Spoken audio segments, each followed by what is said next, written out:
Legacy of Light. History is written by the survivors, but the truth of history, the real, messy, complicated truth, exists in the spaces between the official accounts, in the stories told by those who were there, who bled and suffered and somehow lived to remember. This is the story of what came after the hero fell, after the darkness was defeated, after the world was saved at a cost that haunted every survivor for the rest of their lives. This is the story of legacy. 10 years had passed since the Battle of the Seventh Anchor. 10 years since Kale Stormborn had transformed himself into a weapon of light and destroyed the Shadow Council at the cost of his own existence. The world had moved on, as worlds do. But some things, some people, refused to be forgotten. Act 1. The World That Survived. Scene 1. Valor Watch, 10 years later. The city had been rebuilt grander than before. Where the old cathedral had stood, a massive plaza now sprawled, centered around a monument that could be seen from miles away. The Statue of the Catalyst, they called it, a silver figure captured in the moment of transformation, half human and half light, forever frozen in that instant between mortality and divinity. Thomas walked through the morning market, his warrior's build now hidden beneath simple merchant clothes.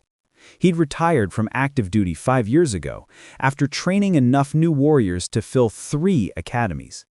Now, he ran a small bookshop near the plaza, specializing in military histories and hero tales. The irony wasn't lost on him. "Thomas! Thomas, wait!" A young woman ran up to him, breathless. Sarah, one of his former students, now a ranked officer in the city guard. "Have you heard the news?" "What news?" Thomas asked, though a part of him already knew it. "You didn't survive what he survived without developing an instinct for trouble. The northern outposts are reporting anomalies. Shadow magic signatures, small ones, nothing like before, but—" She lowered her voice. "Thomas, what if it's back? What if we didn't actually kill the Shadow Council?" Thomas felt ice water flood his veins. They'd won. They'd destroyed all 7 anchors, watched the Shadow Council disintegrate with his own eyes. It couldn't be back. Could it? "Where's Elias?" he asked. The mage had become the kingdom's chief advisor on magical threats, a position created specifically because of the Shadow Council crisis. "At the palace, analyzing their reports. He asked me to find you, said if this is real, we'll need—" Sarah hesitated. "He said we'll need what Kale would have done." Thomas closed his eyes, remembering. The crater, the sacrifice, the terrible, beautiful light that had ended everything. "Tell Elias I'm on my way. And Sarah, don't tell anyone else about this yet. If word spreads that the shadows are returning, we'll have panic before we have facts." She nodded and hurried off. Thomas stood there for a moment looking at the statue. 10 years of peace. 10 years of thinking the war was over. Apparently, the war had other ideas. Scene 2. The Palace Council. The emergency council convened within an hour. Thomas, Elias, Sarah, and a handful of other surviving veterans from the original campaigns. They were older now, scarred both physically and mentally, but they remembered. "Show them what you showed me," Elias said to his assistant, a young mage named Petra. Petra waved her hand over a crystal sphere and images appeared, reports from northern scouts captured in visual memory spells. Shadows moving where no shadows should exist. Villages reporting strange dreams, collective nightmares of darkness and drowning. Cattle found dead with no marks, simply stopped, as if something had drained their life force. "This is exactly how it started before," one of the veterans said, his voice shaking. "The same pattern, the same signatures." "But it's impossible," another protested. "We destroyed the anchors, killed all 7 members of the Shadow Council. There's nothing left to rebuild from." "Unless," Elias said quietly, What if we didn't destroy everything? Silence fell across the chamber. What do you mean? Thomas asked, though he dreaded the answer. The Shadow Council existed for 3,000 years. They had contingencies upon contingencies, backup plans for their backup plans. What if the 7 we fought weren't the only members? What if they were just the manifestation and there were others hidden deeper, sleeping until it was safe to emerge? You're talking about an 8th shadow, one we never knew existed. Or a 9th? Or a 10th? Elias pulled up another image, an ancient text he'd unearthed from the Academy archives. I've been researching since the anomalies started, and I've found references to the hidden council in texts that predate the fall of the Titans. References to shadows that exist outside of existence, waiting for the day that they can emerge without risk. If that's true, Sarah said slowly, then everything Kale did, everything we sacrificed, still mattered, Thomas interrupted firmly. We broke their power, destroyed their infrastructure, bought the world 10 years of peace. That's not nothing. But it means the war isn't over, Elias finished. It just went into intermission. Scene 3. The Call to Arms. Word spread despite Thomas's warnings.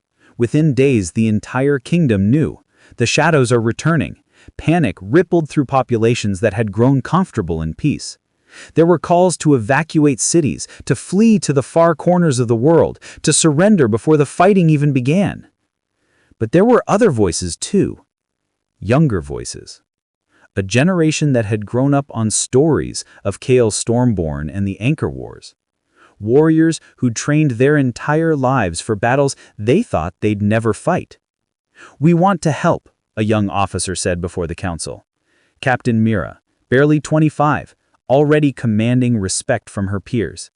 "We know the stories. We know the cost, but we're willing to pay it if it means protecting what our predecessors died for." "You don't know what you're asking," Thomas said gently. "I've seen what the Shadow Council can do. I've watched friends die in ways that haunt my nightmares. You think you're ready, but we're all we have," Mira interrupted. Not rudely, just stating fact. You're veteran warriors, yes, but you're also exhausted, traumatized. You've already given everything. Now it's our turn. Thomas looked at her, young, idealistic, brave in a way that came from not yet knowing true horror, and saw himself from 10 years ago. Saw Kale in the determination of her eyes. "Then we train you," he said. "Everything we know, everything we learned fighting them. We have maybe 3 weeks before they're strong enough to attack directly. We use every second." 3 weeks to prepare for war, Mira said. Not much time. Kale prepared his entire life in 3 days at the end, Thomas replied. We'll make it work. Scene 4. Training the New Generation. The academies exploded with activity. Every warrior, mage, and strategist who'd survived the original war was dragged out of retirement and put to work training recruits. From dawn to dusk and often beyond, they drilled. Thomas found himself back in his element, despite the years away. Muscle memory returned as he demonstrated stances, parries, killing strikes. But more than physical training, he tried to prepare them mentally. The Shadow Council doesn't just fight your body, he lectured to a class of young warriors. They fight your mind, your spirit, your hope. They'll show you visions of loved ones dying. They'll whisper that resistance is futile. They'll make you feel like you're drowning in despair even as you stand in bright sunlight. How do you fight that? One student asked. You remember why you're fighting, Thomas replied. You hold on to one truth so tightly that nothing can shake it. For me, it was remembering Kale, remembering that if someone like him, a slave from the mines, could stand against gods and win, then I had no excuse to give up. Tell us about him, said another, about Kale Stormborn, the real man, not the legend. Thomas smiled sadly. He was complicated. Brave, yes. Incredibly powerful, absolutely. But also human. He doubted himself constantly, carried the weight of every death like a personal failure. He wasn't some flawless hero from the stories. He was a man who made impossible choices and lived with the consequences. But he saved the world, Mira said. He did, Thomas agreed, by giving up everything that made him who he was. That's what real heroism looks like. Not glory and fame, but sacrifice that costs you everything, including yourself. The students were quiet, absorbing the weight of those words. That's what might be asked of you, Thomas continued. Not everyone will be called to Cale's level of sacrifice, but everyone will lose something. That's the nature of war. The question is whether you can make peace with that loss before it happens. Scene 5. The shadow stirs. While the kingdom prepared for war, in the far north, something ancient stirred in the darkness. It had slept for 10 years, waiting for the world to forget, waiting for the echoes of Cale's stormborn sacrifice to fade, waiting for the moment when it could emerge without immediately facing total annihilation. The eighth shadow rose from its slumber and stretched across dimensions. It was different from its predecessors. Where they had been direct and confrontational, it was subtle. Where they had relied on raw power, it mastered manipulation. It had watched the seven fall and learned from their mistakes. This time, the shadows would be patient, would infiltrate rather than invade, would corrupt from within rather than attack from without. This time, they would win. Send the first wave, the eighth shadow commanded to lesser darkness that served it. Nothing too obvious, just enough to make them afraid, to make them doubt. Fear is the best weapon. It makes mortals destroy themselves. Tendrils of shadow spread across the land, invisible to normal sight, seeping into minds like poison into water. The war was beginning again, but this time, it would be fought on a very different battlefield. Acts 2. The silent invasion. Scene 6. The corruption spreads. It started subtly, too subtly for anyone to notice at first. A farmer in the northern provinces woke one morning with an unshakable sense of dread, though nothing had changed. A merchant in Valor Watch found herself suddenly certain that all the preparations were useless, that fighting was pointless.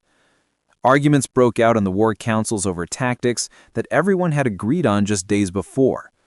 Warriors who'd volunteered enthusiastically began requesting reassignment to safer duties. Civilians who had been supportive grew hostile, demanding the kingdom surrender to avoid bloodshed. It's like a plague, Elias said, studying the reports, but not a physical one.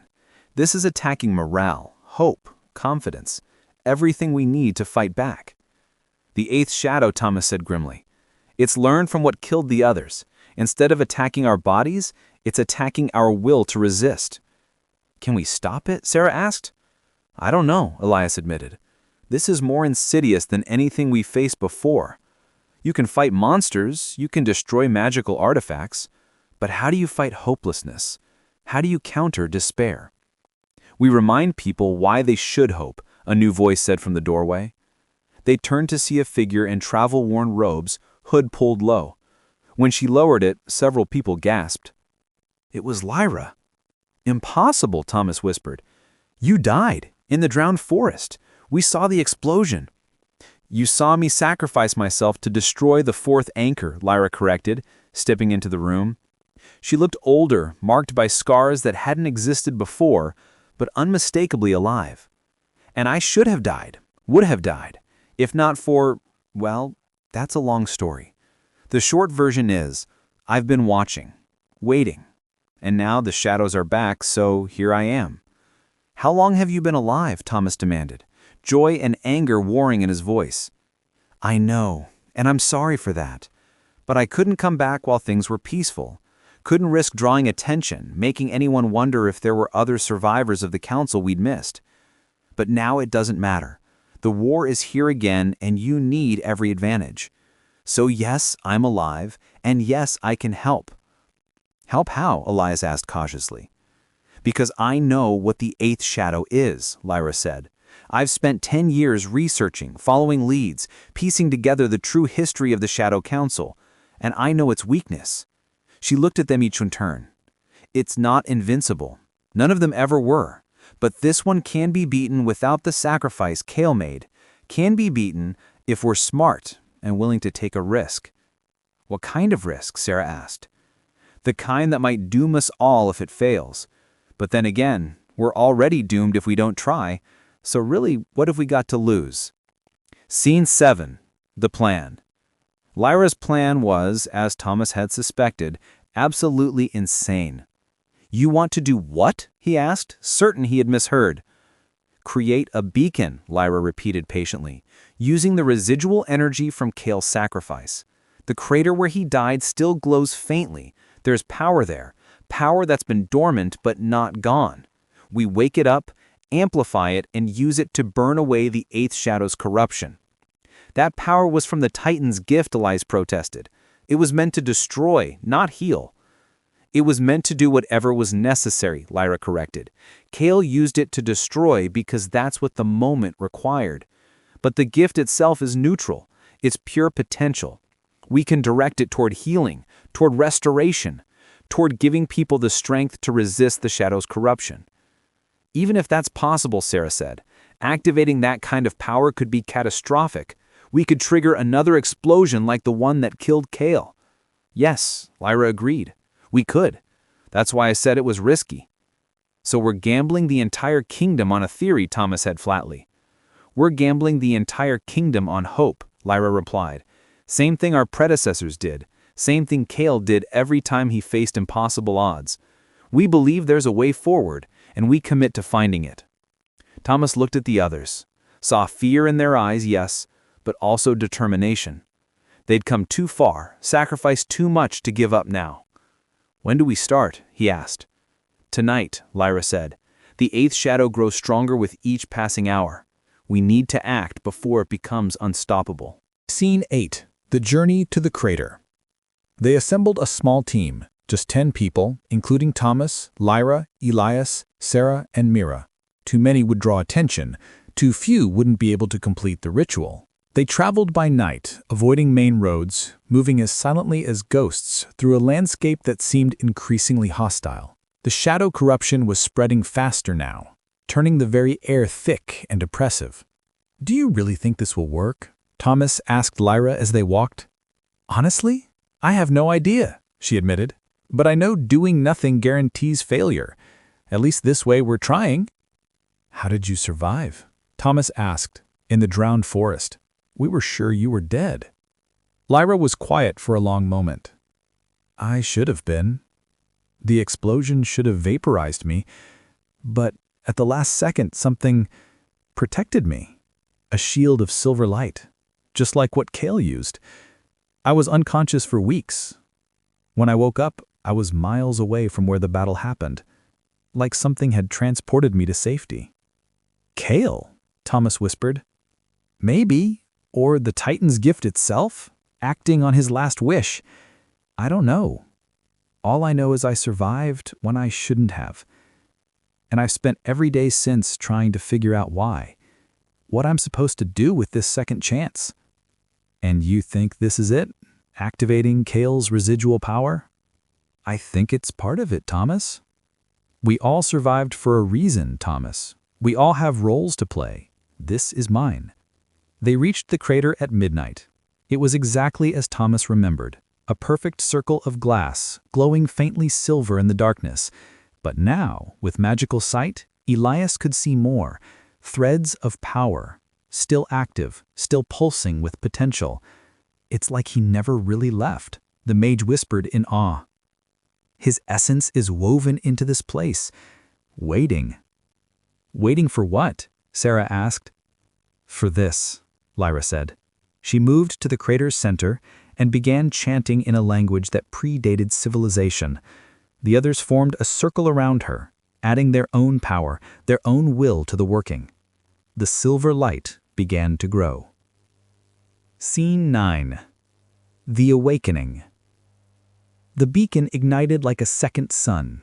Silver light exploded upward from the crater, forming a pillar that pierced the night sky, visible for 100 miles in every direction. Across the kingdom, people stopped what they were doing and stared. The light wasn't harsh or blinding. It was warm, welcoming, filling them with a sense of hope they hadn't felt in weeks. The shadow corruption burned away like morning mist, Despair evaporated. Fear transformed into courage. And in every person touched by that light, they felt it. The echo of Kale Stormborn, still fighting, still protecting, even 10 years after his death. In the north, the eighth shadow felt the light and screamed. It wasn't possible. The catalyst was dead, gone, consumed completely. Yet here was his power, weaponized against the shadows once more. Find them. The eighth shadow roared to its servants. Find whoever activated that light and destroy them, now. But it was already too late. The beacon had done its work. The corruption was purged. The kingdom was united once more, ready to fight. The war had truly begun. And this time, they had hope. Act 3. The final shadow falls. Scene 10. The price of hope. The eighth shadow didn't wait to rebuild its corruption. It attacked directly, manifesting physically for the first time, appearing at the crater's edge with an army of shadow creatures at its back. So, it said, its voice like wind through a graveyard, the survivors think to use their dead hero's power against me. How touching and futile. We've beaten your kind before, Thomas said, stepping forward with weapon drawn. We'll do it again. You beat manifestations, projections. But I am different. I am the original, the first shadow to exist when light was born. You cannot kill me because I am eternal. Everything dies eventually, Lyra said, echoing Kale's words from years ago. You're just overdue. The battle erupted. Shadow creatures poured into the crater, but the beacon's light burned them away before they could reach the defenders. The eighth shadow itself proved more difficult, its form constantly shifting, phasing between dimensions, impossible to pin down. You are fighting an idea, it taunted, as weapons passed through it harmlessly. How do you kill an idea? How do you destroy something that exists in the spaces between thought and reality? We don't, Elias shouted, his hands weaving complex patterns in the air. We don't fight you at all. We fight what you represent. And ideas can be replaced. The beacon's light intensified, focused by the mage's will. And within that light, something took shape. A figure, humanoid, glowing silver. For just a moment, it looked exactly like Kale Stormborn. Impossible, the eighth shadow whispered. Not impossible, the figure said, though the voice was strange, neither fully Kale nor something entirely other. Inevitable. You forget. I gave everything to save this world. Did you really think I'd let you undo that? It wasn't truly Kale. Thomas could see that. It was an echo, a construct formed from the residual power and shaped by collective memory. But it was enough. The shadow Kale attacked, moving with all the speed and power that the real one had possessed. The eighth shadow tried to phase, to dodge, to escape. But light has no substance to escape. And this light remembered 10 years of hatred for everything the shadows represented. You cannot do this, the eighth shadow shrieked as it began to disintegrate. I am eternal. I am gone. The shadow Kale said simply, and drove a hand of pure light through the shadow's center. The eighth shadow exploded into ash. The shadow army evaporated. And for the first time in 3,000 years, the Shadow Council was truly, completely, and irrevocably dead. Scene 11. The cost of victory. Again. The figure of light that had been shaped like Kale turned to face them. Thomas stepped forward, tears streaming down his face. Kale? Is it really you? No, the figure said gently. And yes, I'm what remains. An echo. A memory given form by your collective will and the power I left behind. I'm not the man you knew, but I'm not nothing either. Can you stay? Thomas asked desperately. Can you come back? I never left, Shadow Kale replied. I've been here the whole time, woven to this place, watching over you all. But I can't maintain this form. The power it takes, it would consume the beacon, leave you defenseless if anything else emerges. Let it, Lyra said. We need you. The world needs you. The world needs to learn to stand on its own, Shadow Kale countered. That's what all of this was about, giving you the chance to be free. Not free because some hero protects you, but free because you choose to protect yourselves. He looked at each of them in turn. You've done so well, all of you. You survived when survival seemed impossible. You've honored those who fell. You've built something worth dying for. I'm so proud. We don't want your pride, Thomas said, his voice breaking. We want you back. I know. But you can't have both. My time ended 10 years ago. This is just a farewell I never got to say properly. Shadow Kale smiled, and for a moment, he looked exactly like the man they remembered. Thank you. For remembering. For keeping the fight going. For proving that my sacrifice meant something. He began to fade, dissolving back into light. Wait, Mira called out. What do we do now? How do we move forward? The same way you always have, Shadow Kale replied, his voice growing distant. One day at a time, one choice at a time, one act of courage at a time. That's all any of us can do. Will we see you again? Sarah asked. Maybe. If the world needs me. If darkness returns that you can't handle alone. But I hope you don't. I hope you never need me again. Because that would mean you've truly won. The light faded completely. The beacon collapsed, its power exhausted. The crater went dark. And for the first time since his death, Kale Stormborn was truly gone. The survivors stood in silence, mourning and celebrating simultaneously. They'd won, finally, completely won. But the cost never got easier. Scene 12, 20 years later. Time passed, as it always does. The veterans of the Anchor Wars grew old. Some died peacefully, surrounded by family. Others lived on, their bodies aging but their spirits forever marked by battles fought in their youth. Thomas was one of the latter. Now in his 50s, his hair fully white, his body marked by scars and old injuries, he still ran his bookshop near the plaza, still told stories to anyone who would listen. The world had truly healed. New generations grew up knowing peace, knowing the shadows only as stories, as nightmares from history that could never return. One day, a young girl came into his shop, maybe 8 years old, bright-eyed and curious. Are you Thomas the survivor? Are you the man who fought with Kale Stormborn? I am, Thomas confirmed, smiling gently. Did you want to hear a story? Yes! Tell me about the catalyst! Tell me about the hero who saved the world!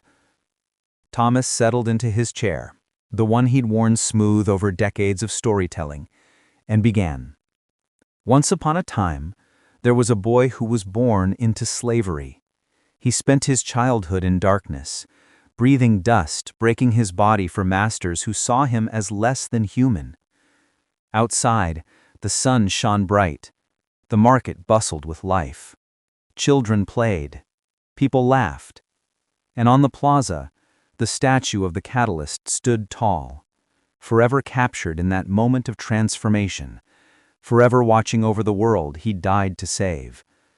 Some said that late one night, when the moon was full and the city slept, the statue glowed faintly silver, that you could see it move just slightly, as if the warrior within was still restless, still watching, still ready. But that was probably just a story. Probably. Epilogue. The Eternal Watch. But late one night, 50 years after the final battle, something did happen. A shadow stirred. not the Shadow Council. They were gone forever. But something new, something that had learned to exist in the spaces they'd left behind. It reached toward the sleeping city preparing to feed. And then stopped. Because in the space between heartbeats, in a dimension that existed parallel to normal reality, something stirred. A presence, ancient now, but still powerful, still watching, still protecting. The shadow felt it and fled, terrified. Because even after 50 years, even after the man himself had been gone for half a century, the echo remained. Kale Stormborn would always remain. Not as a person, not even as a ghost, but as an idea. As a proof that one person, properly motivated, could change the world, could stand against the impossible and win. That idea was immortal. That idea would never die. And as long as someone remembered, as long as someone told the stories, as long as someone chose to stand when everyone else fell, the light would never truly fade. In his shop, now run by his grandson after his death years before, the old chronicles remained on their shelves, ready for the next generation to read, ready to inspire the next hero who would arise when darkness threatened. Because heroes weren't born. They were made. Forged in fire. Tempered in adversity. Shaped by choices that cost everything. And somewhere, in the spaces between worlds, Kale Stormborn smiled. His war was over. But the fight for light against darkness, that fight would never end. And that was exactly how it should be.